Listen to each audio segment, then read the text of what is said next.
Oklahoma is known for a lot of things. Tornadoes, earthquakes, cowboys, Sooners, but probably not this. This is the Tulsa Port of Catoosa. It connects Oklahoma with the Mississippi River, the Gulf of Mexico, and the whole world. That's right, it's a huge river port right here in Oklahoma, loading up and floating out these giant barges. But how does a barge that big stay afloat?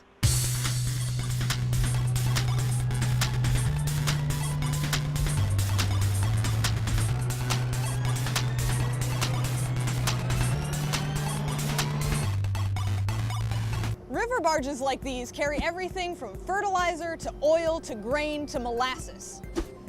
There are barges here that can carry up to 1,500 tons of cargo. So how in the actual heck does something like that float? Come to think of it, how does anything float? Enter Archimedes.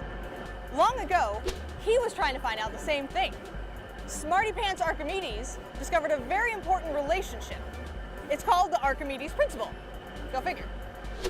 He proved that the buoyant force on an object in fluid is equal to the weight of the fluid displaced by that object. Let's break that down.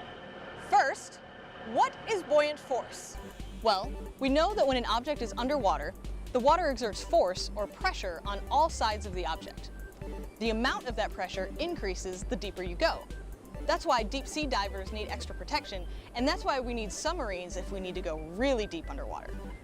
Since the amount of pressure underwater increases with depth, that means any object at least partially underwater will feel more pressure at the bottom, because that's the deepest part.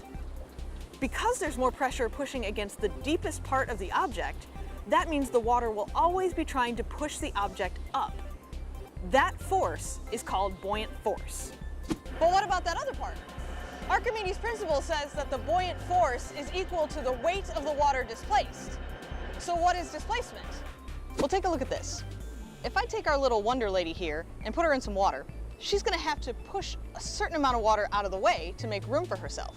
That amount or volume of water that the object pushes out of the way is called a displacement, because it has displaced that much water. A la our good friend Archimedes, we know that the buoyant force is equal to the weight of the water displaced. That means the more water you displace, the more buoyant force you will have. Here we have two tin cans. They both weigh exactly the same. The only difference is this one is crushed and this one isn't. So let's see what happens in water. This one floats because it displaces more water. Therefore, it has more buoyant force, even though they weigh exactly the same. Back to barges. Barges like this and other large ships are built to maximize the volume of water that they displace. Even though they're massively heavy, they displace so much water that the buoyant force is enough to keep them afloat. As a matter of fact, most barges and ships are measured by their displacement. A barge like this, when it's empty, weighs about 300 tons.